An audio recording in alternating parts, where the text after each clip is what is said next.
Lotan, and we're here to tell you our story. So, Lotan is my second child.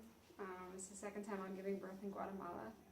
My first child, my daughter, was born in a hospital, and at 39 weeks I was told that I could not give birth to her naturally, and I was told that I would have to have a C-section.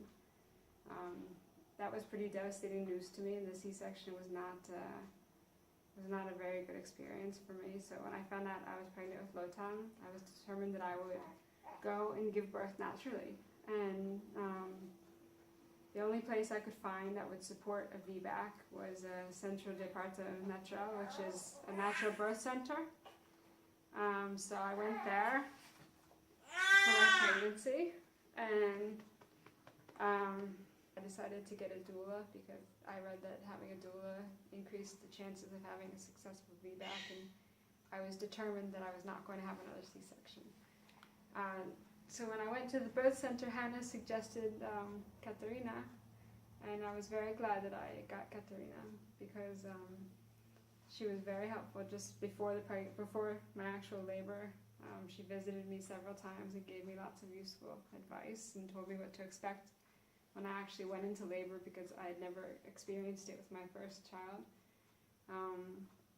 She gave me lots of advice on how to deal with the contractions, how to deal with the pain, what to expect when they came, and also with labor. She gave me some tips. It was nice. One of the things she told me, I had had a false labor the night before I actually went into labor. And around 1 in the morning, I texted her, and she gave me some birth affirmations and just some sort of moral support that everything was going to be okay, and the pain was for a good cause.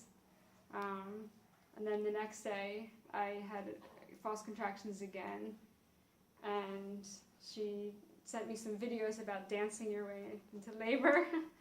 And they were meant to be partially entertaining, I guess, but some of it was also helpful, and I followed her videos, and surprisingly enough, several hours later I did go into labor, so who knows if it was the videos or if it was just the right time, but I did appreciate that, and it was entertaining to watch the videos too.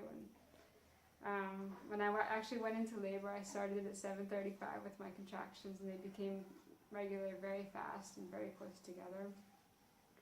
And I contacted Katerina, and we met at the birth center.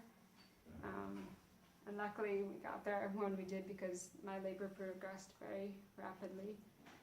And I was very appreciative of the support that she gave me, because unlike my husband, she's actually been through labor and she knows sort of what to expect, and she's a little more sympathetic towards the pains.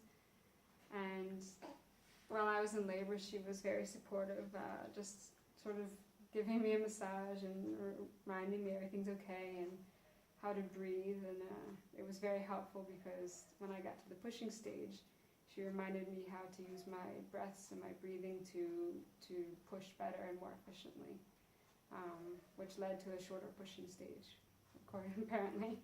And then when he actually came, it was an amazing experience for me to have given birth naturally after being told that I couldn't, especially because my daughter was a whole pound lighter and smaller than him, so it was not true that I needed the C-section, and I could give birth naturally, which was very nice to know. And I think that a lot of my labor went very well as it did because I had the help of Katerina. And I definitely would recommend to anyone who's having a VBAC, and even if you're not having a VBAC, if it's your first birth, getting a doula, it's a good idea. And that's our story.